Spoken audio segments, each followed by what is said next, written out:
আসসালামু আলাইকুম, কেমন আছেন সবাই? আজ আপনাদের সাথে একটা দারুণ পিঠা রেসিপি শেয়ার করব।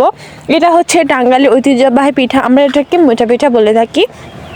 তো তার জন্য প্রথমে লাগবে চালের গুঁড়া।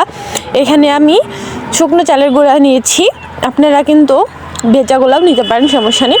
তারপরে এখানে হচ্ছে ফুটন্ত গরম পানি দিয়ে দিচ্ছি, দিয়ে এটাকে আস্তে আস্তে নরম করে মেখে নিতে হবে। মেখে নিয়ে তারপরে কিন্তু পিঠার জন্য প্রস্তুত করতে হবে, একটা সুন্দর ডো বানাতে হবে। তো তার জন্য আমি আস্তে আস্তে করে গরম পানি দিচ্ছি এবং একটা কাঠির সাহায্যে নেড়ে চেড়ে দিচ্ছি। কিন্তু প্রথমেই কিন্তু হাত দেওয়া যাবে না, এটা কিন্তু খুবই গরম থাকে। তারপরে যখন একটু ঠান্ডা হয়ে যাবে তখন হাত দিয়ে ভালো করে মেখে দিতে হবে। আশা করি দেখে বুঝতে পারছেন কি পরিমাণে মাখতে হবে, এটার ভিতরে যেন কোনো প্রকার দলা বা গুটি গুটি ভাব একদমই না থাকে। তার জন্য অনেক ভালো করে পারফেক্ট করে মেখে একটা ডো বানাতে হবে। বানানো হয়ে গেলে এটা দিয়ে আস্তে আস্তে করে বিভিন্ন শেপ দিয়ে পিঠা বানানো যাবে।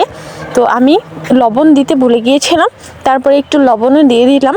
প্রথমেই দেওয়া উচিত ছিল, লবণ দিয়ে আবার মেখে নিলাম যাতে সব জায়গায় ভালোভাবে মিশে যায়। তারপর এটা রেডি হয়ে গিয়েছে। ওই পাশে গরম ফুটন্ত পানির পাতিলের উপরে কিন্তু পিঠার ছাঁচটা বসিয়ে দিয়েছি। তারপরে এদিকে পিঠা বানাতে চলে এসেছি, হাত দিয়ে চেপে চেপে দুইটা মাথায় এরকম করে তারপরে কিন্তু পিঠাটা বানাতে হবে। এই পিঠা বানানোটা একদমই ইজি।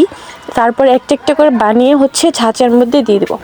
আমিও একটা ট্রাই করতে গিয়েছিলাম, তারপর দেখলাম মোটামুটি ভালোই বানাতে পারি, আমিও বানিয়ে দিয়ে দিলাম পাতিলে। তারপর একটা জিনিস দেখাতে ভুলে গিয়েছি, সেটা হচ্ছে নিচ দিয়ে এরকম নরম যে আটা মেখে রেখেছিলাম সেটা কিন্তু দিয়ে দিতে হবে, যেন হাওয়া একদমই বের না হতে পারে কোনো দিক দিয়ে। এটা কিন্তু ওই দিক থেকে হাওয়া কোনোভাবে বের হয়ে গেলে একদমই পিঠাটা সিদ্ধ হতে চাইবে না। তার জন্য ওইভাবে ডো দিয়ে নরম গোলা দিয়ে সাইড দিয়ে কিন্তু আটকে দিয়েছি। আমি বিভিন্ন শেপে পিঠা বানিয়ে তারপরে এখানে দিচ্ছিলাম এবং ঢেকে দিতে হবে, ঢাকনা দিয়ে ঢেকে দিতে হবে। আস্তে আস্তে অনেকগুলা পিঠা বানিয়েছি বিভিন্ন শেপ দিয়ে ছোট বড় করে এবং এখানে দিয়ে দিয়েছি। তারপরে একটা কাঠির সাহায্যে এটাকে চেক করতে হবে, যদি কাঠিটা একদম ক্লিন হয়ে আসে তাহলে পিঠাটা হয়ে গিয়েছে। এই তো পিঠাটা নামিয়ে নিয়েছি, সবগুলো একদম দলা পাকিয়ে গিয়েছে এক জায়গায়।